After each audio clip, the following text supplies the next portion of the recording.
Il s'agit d'un sujet rendu public sur la plateforme d'information en ligne appelée Agence Ecofin, intitulée UEMOA, la Côte d'Ivoire comptera la population la plus urbanisée d'ici 2030.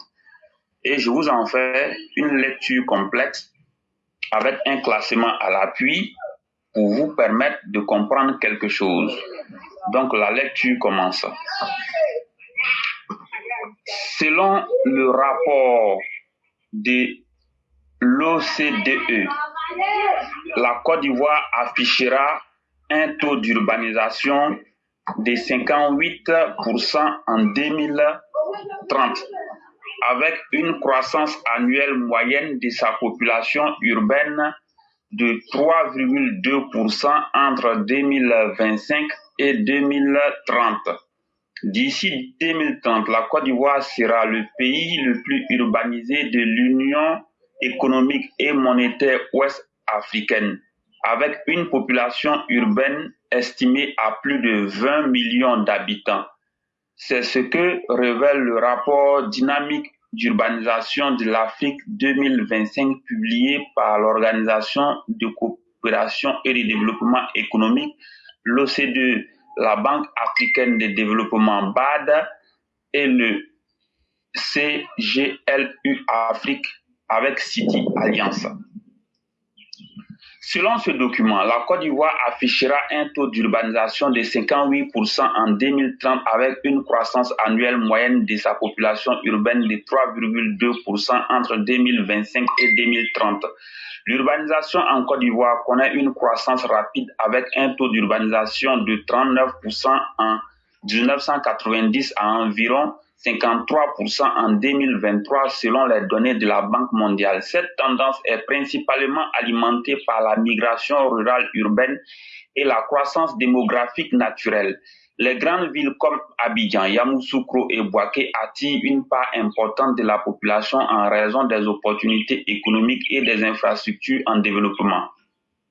Cette expansion pourrait s'accentuer en raison des plans de modernisation élaborés en faveur de plusieurs villes du pays à l'horizon 2030. La problématique de l'urbanisation est une préoccupation urgente et importante pour le gouvernement qui devra mettre en œuvre et maintenir les politiques adéquates qui garantissent une transition urbaine réussie, a déclaré Bruno Nabagné-Koné, ministre de la Construction, de l'Urbanisme et du Logement à l'occasion de la tribune dénommée Les grandes racontes du Conseil économique, social, environnemental et culturel en avril 2024 et d'ajouter « Il faut assurer un développement équilibré des centres urbains, l'étalement urbain et la pression foncière à travers les schémas directeurs d'urbanisme avec leurs plans d'urbanisation de détail qui rendront eux-mêmes possibles des opérations de lotissement, passage obligé pour la production et la sécurisation foncière. » Pour maîtriser les évolutions dans le secteur, la Côte d'Ivoire dispose de plans d'urbanisme sur plusieurs années ciblant les grandes villes et notamment celle d'Abidjan, la capitale économique. Le gouvernement s'est aussi engagé dans diverses initiatives, notamment la régularisation des lotissements dans de nombreuses villes. De plus, le Code de l'urbanisme et du domaine foncier urbain, adopté en 2020 et révisé en 2024, renforce le rôle de l'État dans la gestion et la préservation des espaces urbains.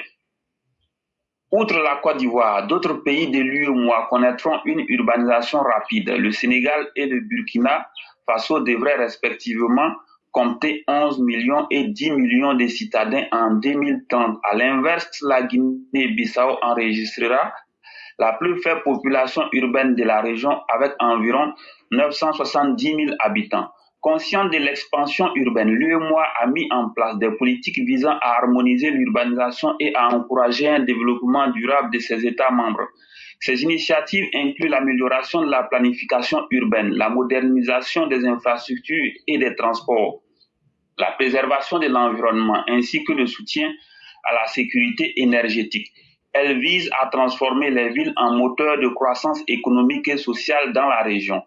Sur le plan continental, d'ici 2050, l'Afrique verra sa population urbaine doubler, passant de 704 millions à 1,4 milliard d'habitants. Le Nigeria comptera 250 millions de citadins, devenant la quatrième plus grande population urbaine mondiale, tandis que l'Égypte atteindra 147 millions d'habitants. Selon le rapport, cette expansion urbaine pourrait contribuer à dynamiser des secteurs économiques clés comme la construction, le commerce et les services, entre autres. Cependant, elle pourrait exacerber les inégalités sociales et mettre sous tension les infrastructures, notamment en matière de transport et de gestion des déchets. Les enjeux environnementaux, comme la pollution et les inondations, devenant de plus en plus préoccupants dans les grandes villes. Pour maximiser les avantages de l'urbanisation, les experts estiment qu'une gouvernance urbaine efficace, une reconnaissance juridique et financière des gouvernements locaux et un système de gouvernance foncière performant sont essentiels pour gérer l'expansion urbaine en Afrique. Classement des pays de l'UEMOA selon leur population urbaine d'ici 2030. Premier, Côte d'Ivoire, 20,07 millions d'habitants comme population urbaine. Deuxième, Sénégal, 11,99 millions d'habitants comme population urbaine. Troisième, Burkina Faso, 10,09 millions d'habitants comme population urbaine. Quatrième, Mali, 10,07 millions d'habitants comme population urbaine. Cinquième, Bénin, 9,63 millions d'habitants comme population urbaine. Sixième, Niger, 7,14 millions d'habitants comme population urbaine. Septième, Togo, 6,58 millions d'habitants comme population urbaine. Huitième et dernier, Guinée-Bissau, 970 000 habitants comme population urbaine. Alors, ce classement est le classement des pays de l'UEMOA selon leur population urbaine d'ici 2030. C'est-à-dire que ce sont les populations qui vont se retrouver dans les villes. Voilà. Donc, voici les classements. Alors, que nous inspire un tel article de presse? Un tel article de presse vient mettre en lumière le fait que la Côte d'Ivoire connaît depuis 2011 une croissance économique exponentielle, ce qui attire de plus en plus beaucoup de nos concitoyens et des populations qui résident sur place à s'installer dans la grande ville. Ceci est un indicateur qui est assez positif, mais en même temps, il doit emmener à régler beaucoup d'autres problèmes. Les questions de logement, les questions de déplacement liées au transport en zone urbaine, les questions d'accès à l'eau potable et à l'électricité, les questions aussi d'accès à l'éducation et surtout la sécurité qui est un élément très important. Mais un autre facteur très important, c'est la protection de l'environnement. La lutte contre la pollution, l'enlèvement des déchets et ordures ménagères et l'assainissement du cadre de vie. Donc, voici les éléments sur lesquels il faudra insister dans les années à venir, compte tenu de cette croissance de la population en termes d'urbanisation. Donc, voici ce que nous pouvons dire sur ce premier sujet. Vous avez parlé de l'urbanisation. L'urbanisation, c'est quand on pourrait simplement définir ça comme ça.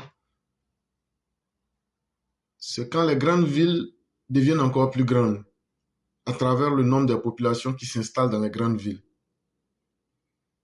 Et c'est devenu même une norme dans notre monde aujourd'hui. Mais pourquoi les gens vont dans les zones urbanisées? Urbanisées, ça veut dire là où les gens vivent dans les villes. C'est simplement que ce sont ces zones-là qui regroupent les richesses.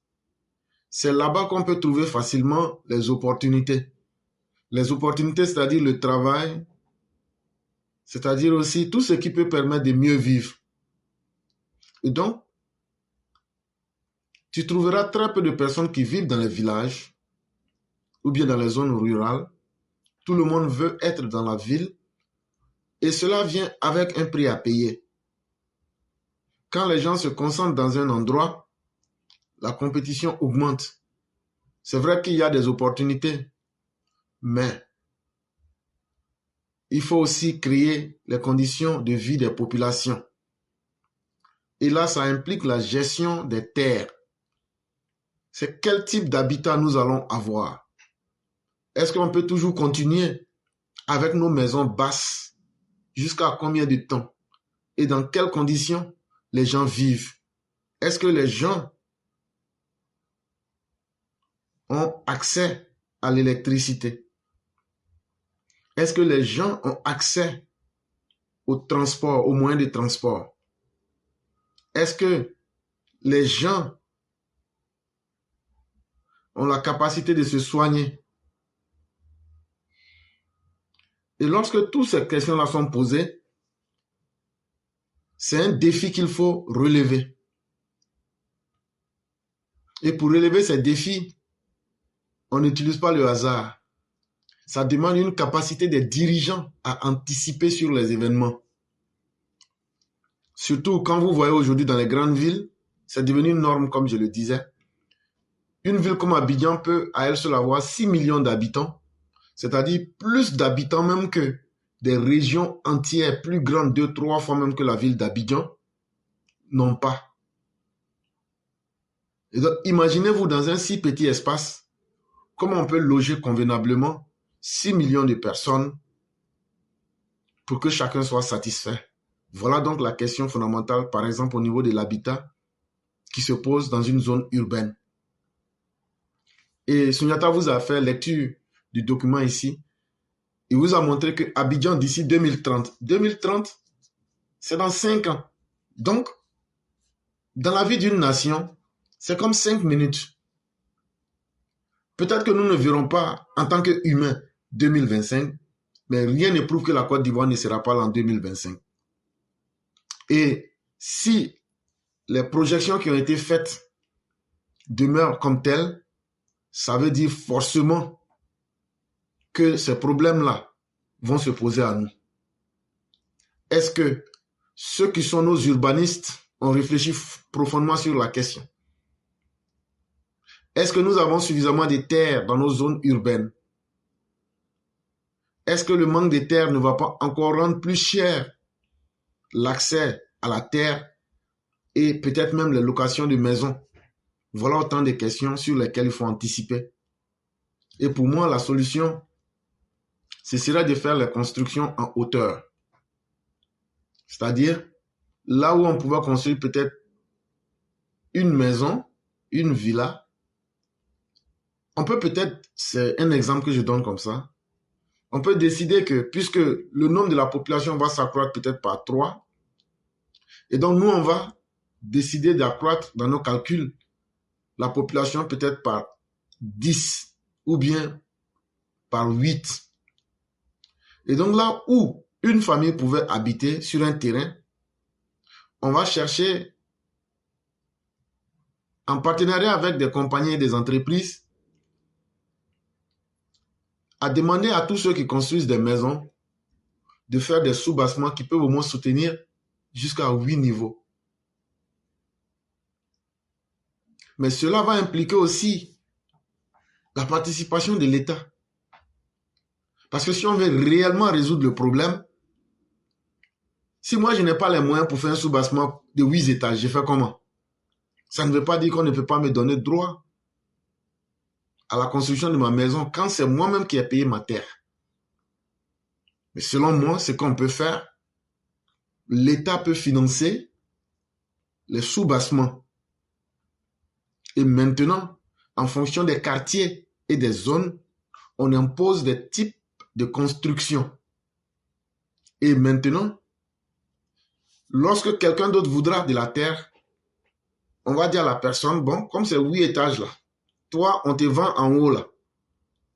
Donc, quand on vend en haut là, on n'a rien perdu. l'État enlève son argent qu'il avait donné dans le sous-bassement, là, il enlève ça avec les droits de l'État.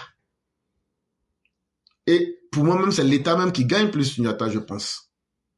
Parce qu'imaginez-vous à chaque moment, si quelqu'un doit venir payer un autre niveau, c'est comme si c'est le droit de sol qui est versé toujours à l'État. Et en plus, puisque ça sera considéré comme des maisons indépendantes, ça veut dire en termes de propriétaire, quand tu finis de construire ta maison, c'est pour toi-même, ou bien si c'est une compagnie, c'est pour elle-même. Donc, au fur et à mesure qu'on construit un niveau, on verse l'argent que l'État a mis dans le sous-bassement, là, on verse à l'État. Et en plus, c'est considéré comme une maison unique. Et donc, on paye les taxes et les impôts comme d'habitude. Et ainsi de suite. Chaque fois que quelqu'un vient et qu'il veut il veut payer de la terre, on va lui dire, il n'y a pas de terre. Mais comme les maisons sont faites maintenant avec un système que chaque maison peut supporter jusqu'à 8 étages, donc il faut aller, c'est en haut là tu payes. Donc quand tu payes l'espace d'en haut là, tu construis ta maison là-bas, tu n'as rien à voir avec le propriétaire du bas et c'est avec l'État. Donc tu payes les frais de sous-bassement avec les impôts et les taxes. Je crois que c'est ce qui va, peut-être dans mon sens, aider à améliorer les conditions de vie des populations. Et donc, ça demande beaucoup de solutions. Ce que nous disons, ce n'est peut-être pas la meilleure des solutions, mais c'est à nos experts du ministère de la Construction, c'est à nos urbanistes, c'est aussi à nos architectes de réfléchir et de faire des propositions.